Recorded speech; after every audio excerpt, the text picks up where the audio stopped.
It was after my military service that my understanding of what service was and what it means to give and what it means to serve continued to grow significantly. And I'm in a very different place with what my understanding of service is and how I engage in service and how I give of myself to others than I was even at the time of my military retirement, which was 8 years ago. And that was the moment that it became, I'm getting goosebumps even sharing this as I remember it so specifically. Like, oh yeah, that is the moment where I became unwavering.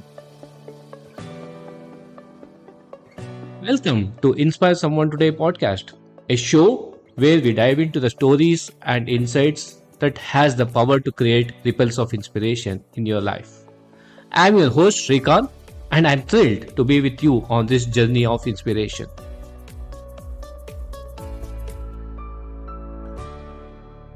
Ladies and gentlemen, boys and girls, welcome to yet another episode of Inspire Someone Today. Joining us today, all the way from Colorado, is Walt Morgan. Walt has served in the US Navy for 23 years as a helicopter pilot and retired as a commander. Currently, Walt is a professional integral coach who partners with clients from all walks of life. It's an absolute joy to have Walt joining us on this episode of Inspire Someone Today. Welcome to the show, Walt. Oh, thank you so much for having me, Shri, to bring an invitation for all of us to inspire each other. It's just this I think this really beautiful thing that you do. And I loved our conversation. I love your energy behind it. And I am looking forward to continuing this conversation to share with your guests and your audience. Thank you. Can't wait to hear the stories from the Navy commander. So Walt, from an young boy dreaming to fly to being service to others, life journey of this retired Navy commander. Walk us through this life journey. Yeah. So you talked about me being a boy dreaming of flying. And so the story behind that was when I was 5 years old, I was in my kindergarten class, and our kindergarten teacher asked us to draw a picture of what we wanted to do when we grew up. And I drew a picture of a helicopter. And in my limited ability to write as a 5-year-old, I wrote, I want to be a helicopter pilot. And so that picture still hangs in my childhood room, in the room where I grew up in Oregon on a ranch. And apparently that picture, that dream manifested something because, yes, perhaps there were other things I wanted to do throughout boyhood that showed up and dreams that I had. But there was something about that helicopter. There was something about flying. And as I think back to my childhood imaginings and fantasies and my play, there was always some element of flying helicopters in it. It was like just something that was part of me. And so as I got older, I had an opportunity following college to, I was commissioned. The Navy, the United States Navy was kind enough to pay for my university for me, with the agreement that I would commission as a young officer in the United States Navy. So that's what I did. And I had an opportunity to go to flight school. And at flight school, I was able to choose helicopters to fly. And it was a little bit different than what the other people wanted to do. You know, everybody wanted to fly jets. And for me, I became somewhat dogged in my dream of flying helicopters. And for me, that was the right thing. For others, jets were the right thing. You know, everybody has their own dream. Everybody has their own alignment to that dream. But I kind of feel like my entire neurological being was designed for flying helicopters. There's just something about being in a helicopter where I discovered my best self. I was my most attentive self, my most detail-oriented, my best relationship self as I worked with the other pilot and with the crew to get missions done, and worked with also, external stakeholders, military elements that we were working with in the flying.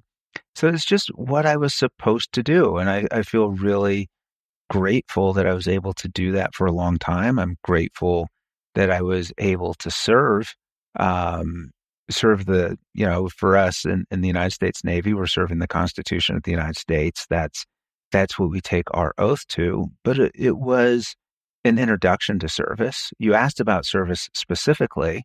I would say that for anybody in military service, there is some balance of self and service, right? We're getting something out of it that's personal to us, and hopefully we're giving something back. And I would say when I started off, I was really immature, and I was definitely in it. There was a little bit too much self in my self and service balance. And over time, as I matured and as I grew and as I evolved, my understanding of what service was and the sacrifice that service demands and requires also grew with me.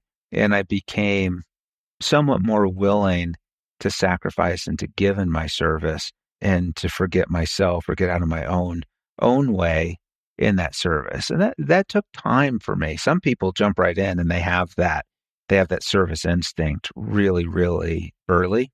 For me, I would offer that it took me a little time. And I would also offer that it was after my military service that my understanding of what service was and what it means to give and what it means to serve continued to grow significantly. And I'm in a very different place with what my understanding of service is and how I engage in service and how I give of myself to others than I was even at the time of my military retirement, which was 8 years ago. I think what a surreal moment it was to dream to fly helicopters, to actually get that moment to do so. And in the process, did you have to do anything differently to prepare for that moment, to get you to the spot what you were always dreaming about? No, it just unfolded. I almost feel like the destiny was in the manifestation when I was 5. And there might have been times, as I suggested, that I was resistant to that vision. There was even a time, I told you that I became dogged in my desire to fly helicopters during flight school. So what your audience might not understand is in Navy flight school, all pilots start off together in our pilot training. We're all flying the same training airframe. We're all the same. It isn't until about 9 months into our flight training that we break off into our specific things that we're going to do. So the carrier-based pilots go over here, and the big fixed-wing pilots go over here, and the helicopter pilots go over here. So we're all together in the beginning, and it is competitive, right? This is a really high-achieving group of people typically that find their way into flight school. And many of them are driven of this kind of Top Gun dream of flying jets. And that's really important to them. And it's the right thing for them. But I remember, so I kind of got caught up in that, I think, a little bit before flight school. I'm like, oh, maybe I'll go be a jet pilot. That looks like fun. That looks like something. And I remember the specific moment. I was in a theater. I was watching the movie Forrest Gump. And it was the first time I'd seen the movie. Like, I was watching it in the theater when it had just been released. And there's a scene when Forrest and Bubba first get to Vietnam, they show a helicopter coming in for a landing. And I remember watching that, and then it just settled over me. I'm like, oh, that's right. I am supposed to be a helicopter pilot. That's right. And that was the moment that it became, so I'm getting goosebumps even sharing this as I remember it so specifically. Like, oh yeah, that is the moment where I became unwavering. And flight school hadn't quite started yet. It was just, I was already in Pensacola, Florida, where flight school begins. I was there. I was in a theater there. I hadn't started flight school. I thought maybe I was going to be a jet pilot. And then it was just this profound moment. It's like, oh yeah, thank you for that reminder. I was born to be a helicopter pilot. That's who I am supposed to be. And so that would be one moment where it really connected with me. And then after that, there was never any doubt, right? Like, okay, I'm going to go fly helicopters. There was a moment where the Navy was kind of pushing me towards jets. I'd done pretty well in flight school. And they're like, oh, maybe you need to go be a jet pilot. And I remember resisting that and saying, not many of us want to be helicopter pilots. There's not many of us, and for those of us that do, doesn't it make sense to honor that? Maybe that's something true for us. And there's a couple of other voices like mine that wanted to fly helicopters, and we got our way. And that was all happening just as I was selecting my Navy aviation community. And so I got helicopters, and it was what it was supposed to be. And everything that happened after was at minimum what I hoped it would be. But honestly, it was better than I could have ever imagined. It was a really exciting and important time of my life, and I absolutely loved it. What a nice nostalgic moment there. I'm tempted to ask you a lot of stories from your Navy days. One thing that I'll kind of point you to, something that you had written recently with this heading, which was Leadership is a Choice, Not a Title. Do you remember you wrote this honoring whom, and why did you write this? Yeah, so this was a really important event in my life, in my growing up. And honestly, I can still look back on this event. This was back in 1997. So you do the math, it was a while ago. I was a young pilot. I was on my first deployment. So now I'm on a ship. I'm, in it is specifically as in the Persian Gulf or the Arabian Gulf at that time. And remember when I said I was a little bit more self early on and maybe not enough service? So in this particular story, somebody modeled something very important to me. They modeled humility, they modeled attentiveness, they modeled leadership. And it was separate from rank. That's leadership in this case was really what this person demonstrated to me, and not the title that he carried. So it goes something like this. Our ship had pulled into Port Jebel Ali, which is the port at Dubai. So we're in Dubai, and I get off the ship as soon as I can, and I run off into Dubai with my buddies, and was getting a little tipsy, right? I was out drinking and I was having fun and with my buddies, with the other pilots. And while I was out, there was this member of our aviation detachment. So there's about 30 of us that go to sea at a time. Some of us are flyers, some of us are maintainers, some of us. And so I would describe a chief in the United States Navy as a mid-level manager, but that's not a fair description because there's so much more.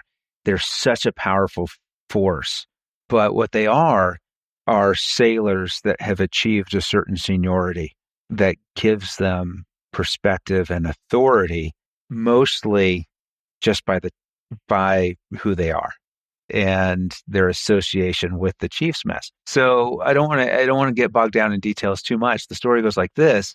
So Chief Swigert, who is technically junior to me, really he's not, right? Because he's been in the Navy for a decade plus longer than I have, and he knows how things work, and he's salty, and he's been doing it for a long time. But technically, he is subordinate to me, technically. And he found me out in Jebel Ali, or maybe we coincidentally bumped into each other. I'm not sure which. And Chief Swigert saw me kind of drunk and kind of sloppy. And he said, "Well, sir, I see that you're out." He said, "Don't you have a board tomorrow?" So the next day I was supposed to, I was going to sit in front of the other pilots, and they were going to ask me questions and I was going to answer them. And they were going to determine whether my knowledge was sufficient or not to be a helicopter second pilot.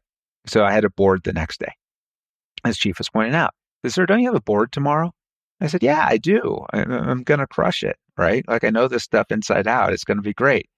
And Chief said, okay. And then he said, "Well, sir," says, how's your uniform looking? Right? How is it ready for the board? Because I've been noticing that you've been kind of looking sloppy lately. I'm like, "Well, Chief, like, we're out to sea. Like, I don't need to press my uniform every day. I can just pull it out of the washer and dryer and throw it on and be good. Like, we're out to sea. It's not a big deal." He said, "Okay." He said, "Well, sir, how about your boots? I've been noticing that your boots are pretty scuffed up lately." He said, "I'm not going to polish my boots at sea. Like, we're at sea, we're operating, we're doing the mission." And she said, okay. And then he left. And so late that night, when I got back to the ship, I went to my stateroom on that ship, and hanging from my bunk in my stateroom was my uniform, and it had been pressed. And underneath the uniform were my boots, and they had been polished. Now, some people might take this story as something degrading, like that a chief would degrade himself to iron my uniform and polish my boots, but it's not degrading to me. What I learned was we do whatever it takes to support each other, that there is a standard. And what I saw was Chief's willingness to bring me up to standard, to get me to the standard, because he could see that I was clearly below. And what I saw was a different way of engaging. He wasn't just telling me things. He was showing me things. He was doing things. He was serving me so that I could be better. That was an extraordinarily powerful lesson for me. It's still a powerful lesson for me. What a beautiful leadership lesson out there. Wonderful. And Walt, with all of this experience, with all of these stories that you have had, how have you evolved in your personal journey? Oh, significantly. I'm excited that my evolution continues. So as I was leaving the Navy, I was a professor at the University of Colorado in Boulder, teaching leadership. That was my role. And I would say going into that professor job, I thought that I had leadership figured out. I had been designated to be in charge of groups over the years. We'd gone to sea, we'd performed the mission, we'd excelled, like whatever it was. The teams that I'd been designated in charge of had consistently succeeded. I was nice to people. I built I think I was. I feel I was pretty good at building relationships. I think I was. Investing in young people and inviting them to grow. So I felt like I was a pretty good leader. Thought I had that figured out. And then when I started teaching leadership, when I started doing more reading and exploration and holding space in my classes for all of us to explore leadership, what I found was my understanding of what leadership really is was woefully incomplete. It was very, very limited. And so for the years that I was teaching leadership at the university, my understanding of what leadership is, what it fundamentally is, continued to grow. And that was very, very exciting for me. It continues to grow even now. I notice about every 3 years or so, my definition of what leadership is changes. So as I evolve, my definition and my understanding of what leadership is also evolves. So that was one thing that was connected to my own growth and development and evolution, was just taking those years to explore and understand leadership differently. That was a powerful event in my life. And then the next, I think, important event, I was hired by, now I'm retired from the Navy, hired by a corporate healthcare company here in the US, a big healthcare company. And I was hired in the role of leadership development, pulling together leadership development programs, doing a little bit of coaching in there. And this company had this very, very unique culture. It was very emotionally forward. It was very heart-centric. And as I stepped into this culture and the expectations of this culture, I discovered very quickly that in my own life, I'd been negligent in my emotional self, in developing my emotional self. And I've been negligent in developing my spiritual self. And I'm not talking about that in a religious perspective. I'm talking about that in my sense of connectedness to other things. That was very, very underdeveloped. And I was very, very unaware. And so as I worked for this healthcare company, I went through an extremely powerful and sometimes disruptive and painful, if I'm being honest, but this beautiful journey, this period of growth emotionally and spiritually that I didn't even know existed.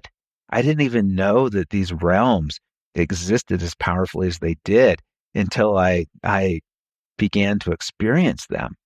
So that was a critical phase of my own evolution. Really, if I hadn't have gone through that, Shri, if I hadn't have gone through that steep journey, I wouldn't be able to serve my clients the way that I do, right? I wouldn't be able to connect with them as deeply as I do, to hold space for them, to understand them, to hear them, to support them, to be a partner with them in their growth. I wouldn't be able to do that had I hadn't had that important experience. So if you were to kind of share an example of what was that experience like, what was the transformative phase that you went through to have this paradigm shift? So early on, I was facilitating programs for groups of 50 to 60 people. And over the course of 4 days, those programs would become increasingly emotional, right? Like as we began to connect more powerfully in the space, that allowed us to go a little bit deeper in our exploration of ourselves, of our truths, of our values, of our fears, of our beliefs. And so it was an invitation, is holding a space for an entire room full of people to be very, very vulnerable, very honest, very introspective, very exploratory. And here's what I was discovering was I hadn't done that work myself. So I am not only holding space for an entire room full of people, and for anybody who's held that kind of space, it's very demanding. It's very demanding. It sounds funny, what are you, just in a room with 60 people doing some vulnerable work? It's so much more than that. There is a way of powerfully and energetically holding almost like this umbrella over this room, or creating a container, and we can all feel it together. And it takes a lot of a person to hold that space. It's beautiful work, and in some ways it's energizing, but in other ways it's depleting. All of that to say is I'm holding space for this program, and I'm still doing that work myself. I haven't done that work yet. So I'm in that space doing my own work, holding space for others while they do their work. And what it was doing was just kind of spitting me out the other side. So the 4-day program would be over, and I would just be a puddle.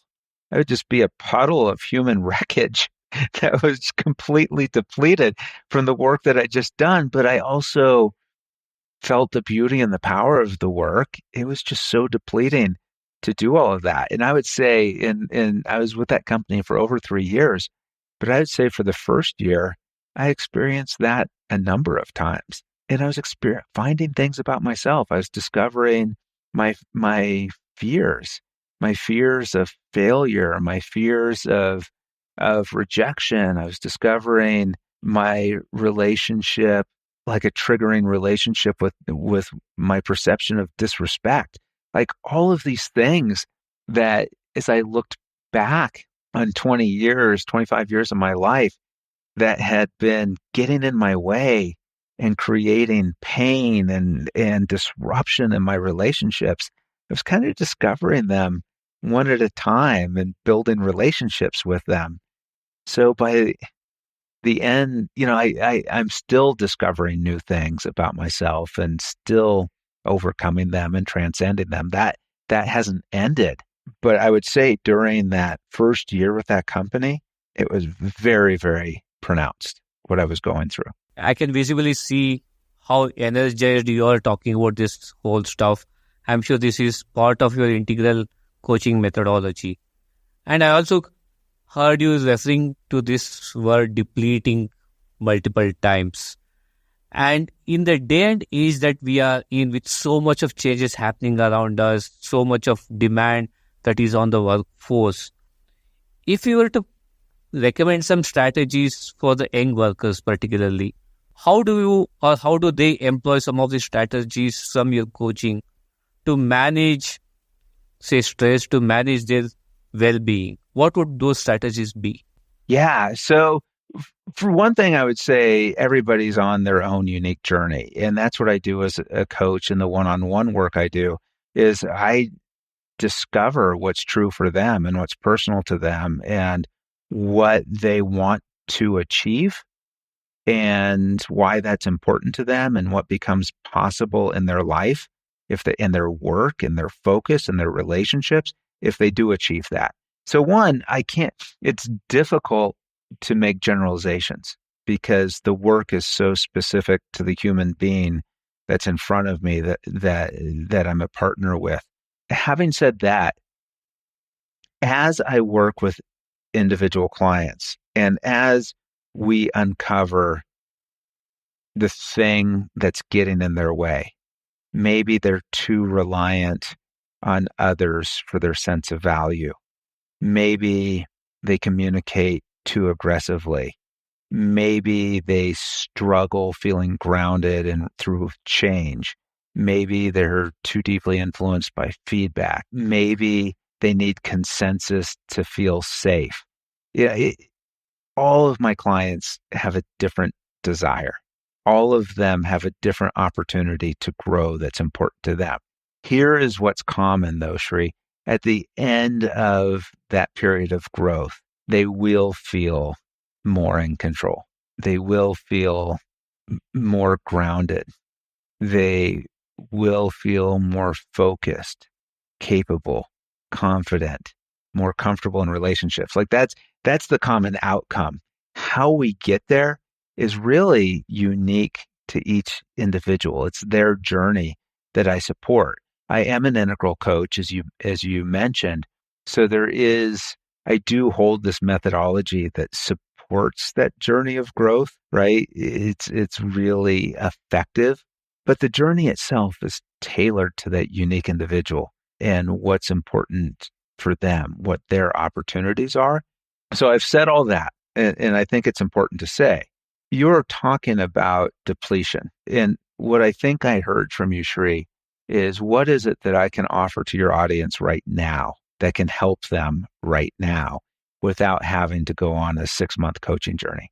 So I think when it comes to feeling depleted and to feeling overwhelmed and to feeling out of control, one, know what depletes you and what energizes you. You can even write a list, depletes, energizes, and go down that list. And it's different for everyone. They used to do this thing in programs where I'd say, okay, the dryer just stopped tumbling a bunch of towels. Now, you open the dryer, you take those warm towels out, and you start folding them. Is that energizing for you, or is that depleting for you? And half of the people in the room would say that's energizing. Yay, folding warm towels. To me, Shri, that is my personal nightmare. Like, I don't think I could make it through folding a bunch of towels without having to take a nap in the middle. Like, that sounds horrible to me, right? So for me, that's not energizing. That's depleting. For other people, that's energizing. We're all different. We all have our different way. So knowing what it is in your life that's energizing and depleting is a good start. And then applying that to your calendar. If you put nothing on your morning calendar that's energizing, you're going to have a tough day. So how do you mix those things in life that you have to do, that are essential in your work, in your life, in your getting things done, that are inherently depleting? That's okay. For some people, meetings are really depleting. For me, meetings are sometimes energizing, depends on the meeting. So if a meeting's depleting for you, maybe the next thing on your calendar can be something that's energizing if you have that much control over your work and your life. And if you don't, maybe it's a 5-minute walk and stretch. Maybe it's this idea of the 3-minute sit, just sitting in the quiet and counting your breaths for 3 minutes, taking deep, full, intentional breaths for 3 minutes, for 2 minutes. That can be a game changer, but mix that in with your depleters. Find something energizing to slip in throughout the day so that you can balance your energy throughout the day. That would be an actionable item that I can give to your audience right now. That's a nice way to get the energy back. Thanks for sharing that.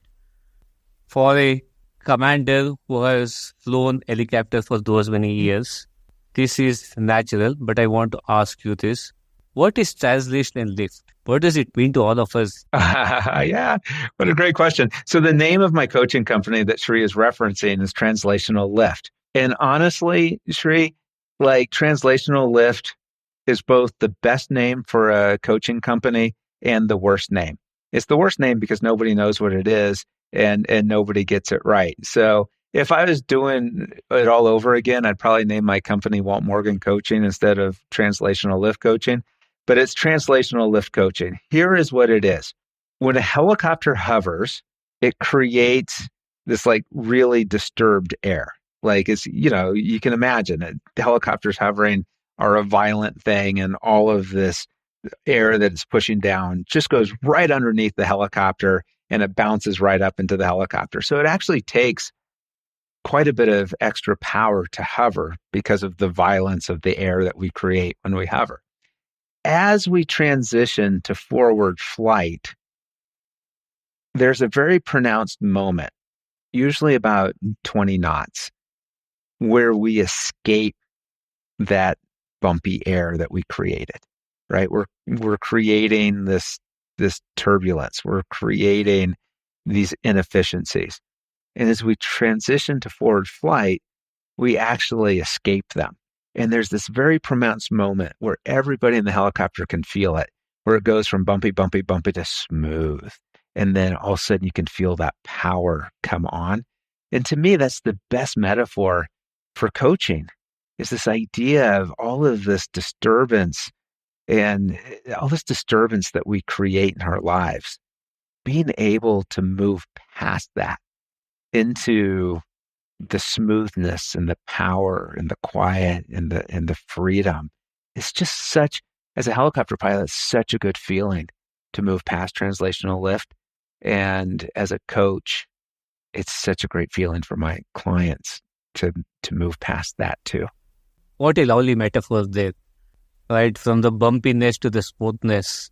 And it takes a lot of work. It's just not pushing that ride forward, but lot of work on the self or lot of support from the community is what helps one to propel forward. Yeah, it is. But, and then it becomes easier, right? Yes, it is bumpy for a while, and then it becomes easier. Like growth doesn't happen without discomfort. So really, coaching is an invitation into that discomfort. Coaching is an invitation to say, hey, this is going to be uncomfortable and I'm going to be there with you. I'm going to be supporting you through that discomfort. But when you get through this bumpiness of discomfort, it's going to feel smoother on the other side. It's going to feel more powerful on the other side. You're going to have more control. You're going to feel more complete. You're going to feel more grounded on the other side of this bumpiness. So let's push through that bumpiness together. Doesn't mean that life is easy on the other side, right? Discomfort is a part of our lives from beginning to end. Pain and work and discomfort is part of the beauty of our lives, I believe. So there's going to be more discomfort on the other side, but it will be easier. The thing that's been getting in your way will be easier. I promise that to my clients. And there is also comfort in the word discomfort. Yes. It's well said. I like that wordplay. Yeah, I think I'll probably borrow that from you from time to time. And you did mention about a lot of the work that you have been doing with your coaches. Are there any stories, transformation stories that you would want to share that can resonate with a lot of our listeners? What are some of those key lessons, if you were to do a quick summary working with some of your clients? What would some of those transformational stories, lessons that you can share with us? Yeah, I already said that everybody's on a unique journey. And so the lessons are that once we get to the other side of that discomfort that we're feeling, that frustration that we're feeling, we will have more choice in our lives. That the path through that is through our belief system. Stories of client successes, I feel like each one of my clients is transformed, that each one of their stories is a success. Some of them are professional successes. I was working with a senior vice president in a national brand, a nationally recognized brand here in the United States. And he felt like he was going to get fired every day. He wasn't sleeping at night. He felt nervous. He's always looking over his shoulder. And he wanted to feel more complete and more grounded so that he could communicate more authentically and show up as his truer self every day. That's what he wanted to work on. And so he did. And he was a great client. He was very successful in achieving what he hoped to achieve. But this is what happened is a few months after we were done coaching, he was promoted from senior vice president to executive vice president. And then a few months after that, he was promoted to the chief revenue officer of this company, where he led the company through a very important transition. So the real success in that story is that he felt more complete, more grounded, more authentic in his interpersonal relationships. That's the real success. And there were benefits to that real success. I think that most of my clients discover unexpected. I think there's surprise benefits to everything. Every time they're like, oh, I didn't know that that was going to be part of it. I didn't know that that was going to emerge. I didn't know that that was going to happen. I sat down with coffee with a client, a former client. I sat down, he's here in Boulder with me. He's here in town, and asked him like, okay, so 2 years later, what have you noticed, about your coaching? And he said, well, I'm probably better at work. I don't know. He'd been doing fine at work before. His challenge was that he felt out of balance. He couldn't stop. He couldn't get enough of just pushing all the time. And it was pulling him out of balance towards work and out of balance with his family. And he had a young family, and he's pushing. And I think his hope going into the program was that if he could just kind of say enough is enough and know when to say enough, that he would be more effective at work. And he thinks he probably is. But what he said to me 2 years after his coaching program is he's like, I feel a lightness to this day. 2 years after the coaching program, I feel a lightness, and I take that to work, and I take that to my family, and I carry it through life, this lightness. And what it allows me to do is also focus on other things that are important to me, not just that pull that I had that was completely driving me in this work direction. He said, I'm certainly not less effective at work. I might be more effective, but what I am is more aligned and in balance with myself. I'm like, oh, it's a pretty good story to share 2 years later. I'm glad that was effective.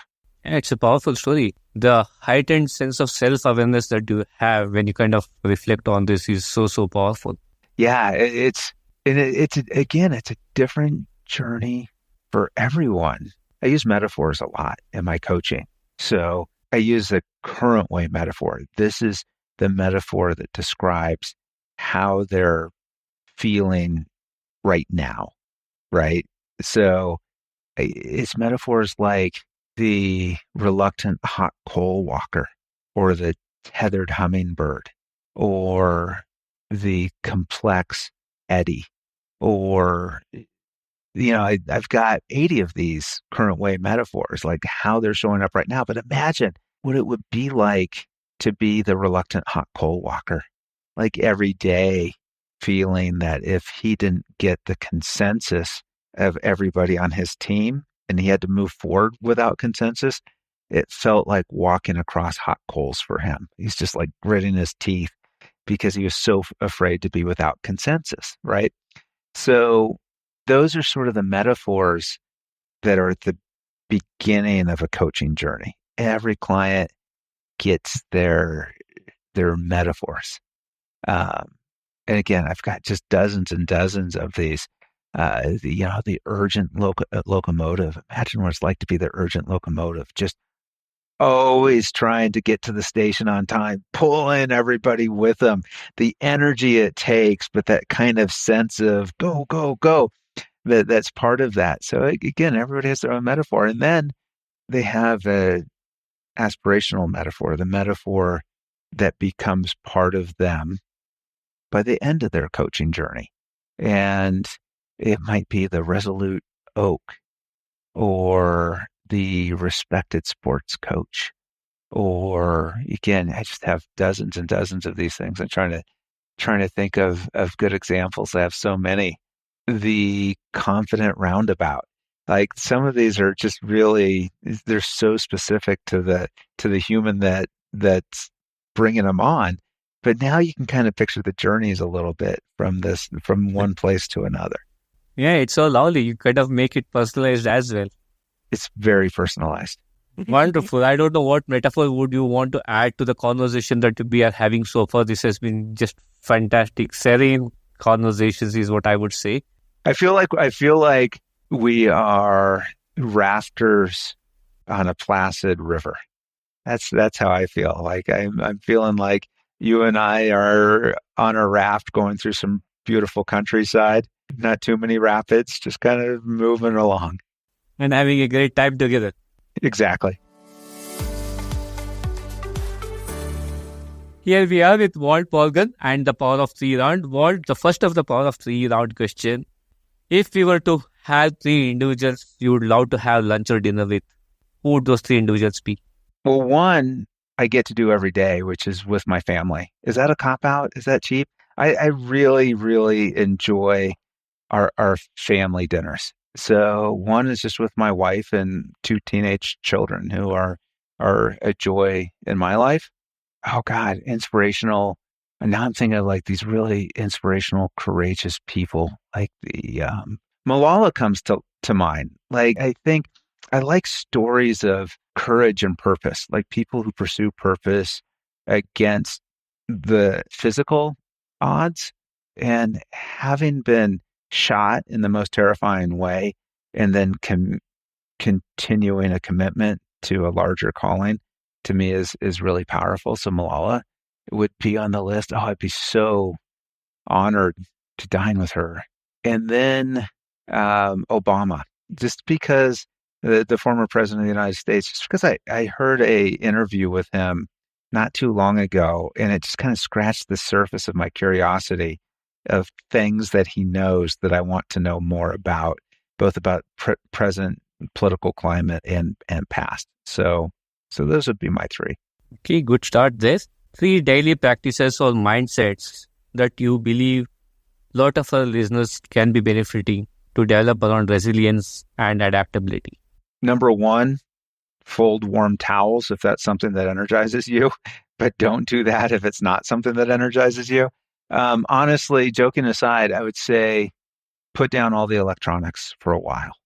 Like the practice of putting down the phone, closing the laptop, taking off your Apple Watch, and leaving everything that lives within those things behind and being without it. And whether that's like for just a 10-minute sit, shut off the TV too, but just put all that stuff away and be with yourself a little bit each day. And it can be hard. I understand the algorithms that pull us into those devices, and it can be hard. So be kind to yourself if it's challenging for you, but put them down, be without them. If you're able to, this number two, be in nature every day.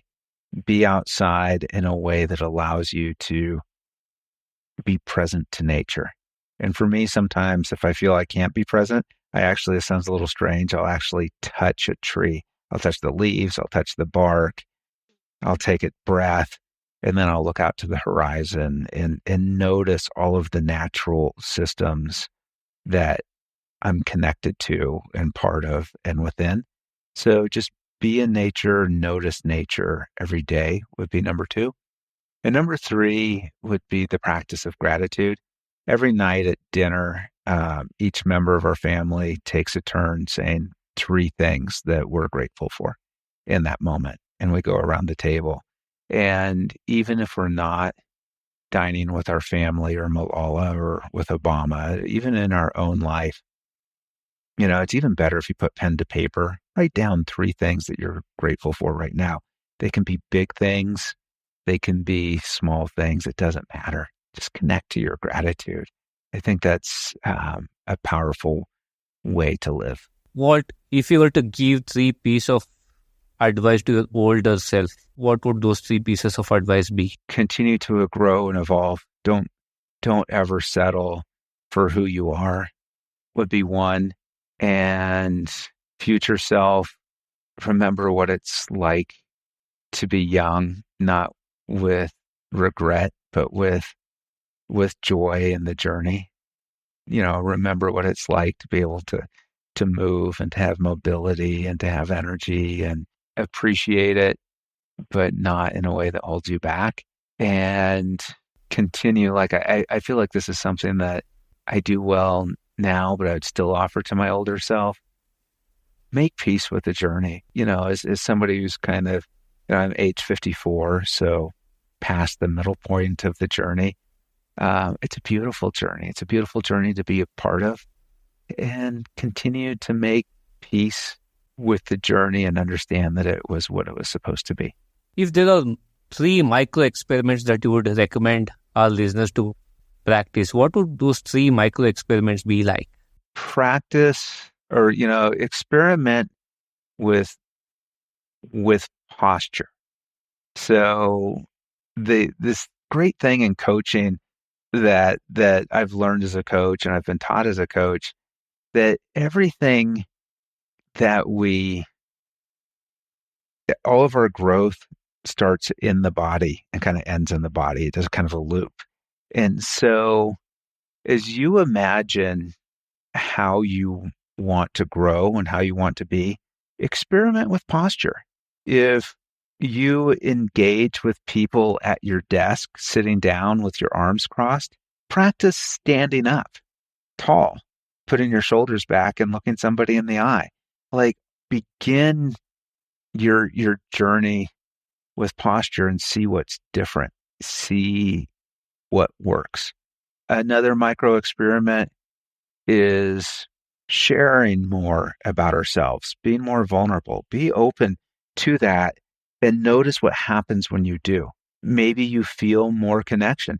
Maybe you go too far. Maybe you drive someone away. But experiment with the right amount of giving of self and notice what that creates. I think might be a useful experiment. And then I would say another micro experiment is write down daily intention.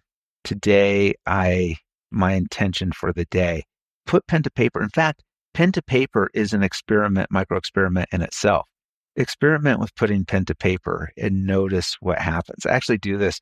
I still teach classes at the university. And at the beginning of class, we actually write at the beginning of class, pen to paper. The students bring, and I noticed that since we started doing this, the class feels more connected, more grounded by creating that space at the beginning.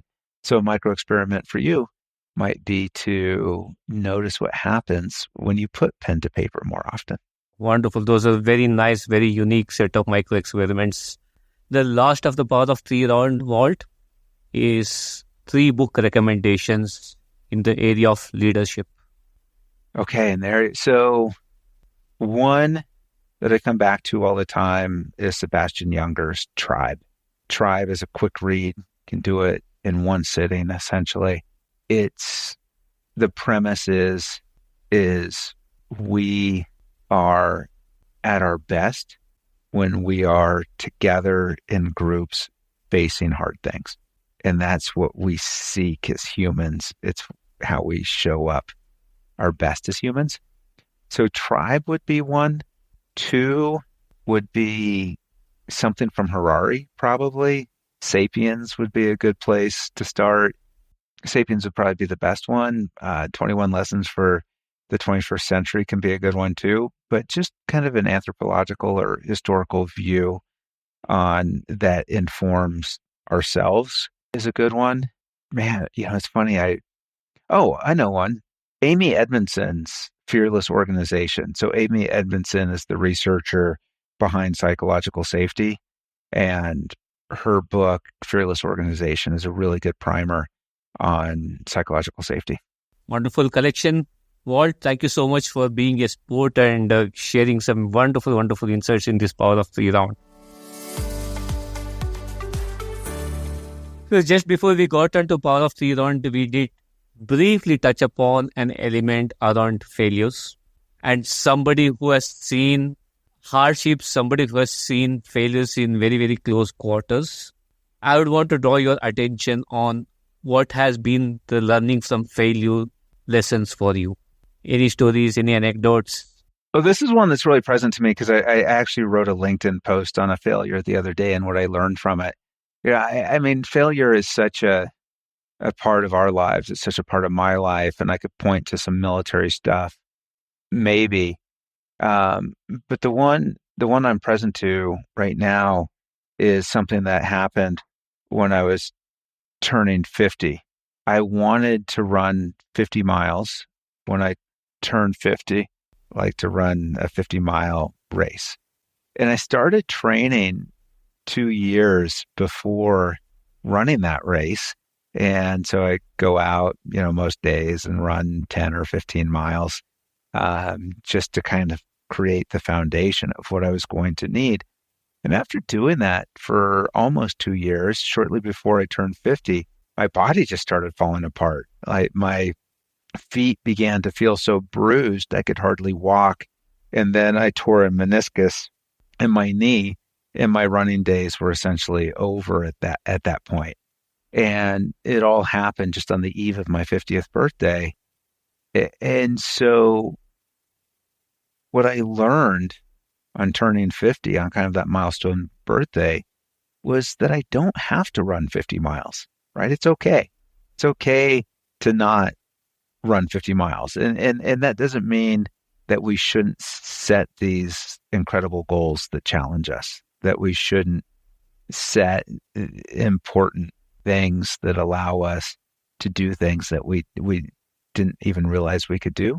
And let's be smart about those things. Like, let's make sure that they're right things to challenge us.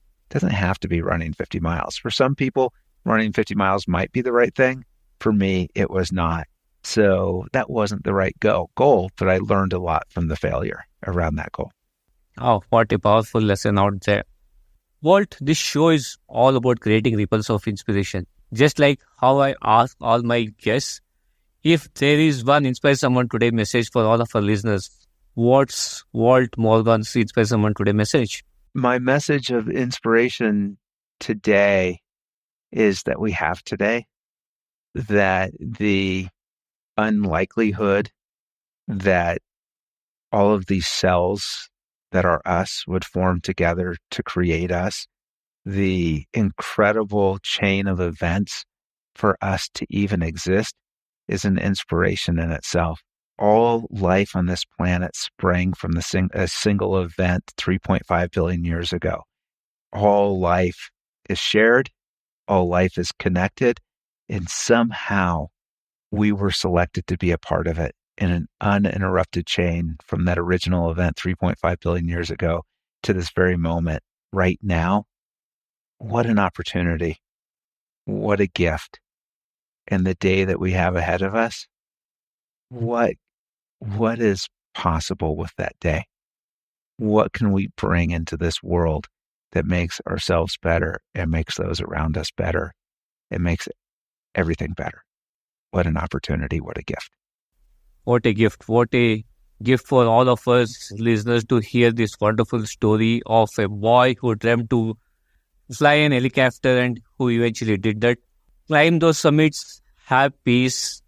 To do all of these things, you got to go through a translation lift. That's the message out there.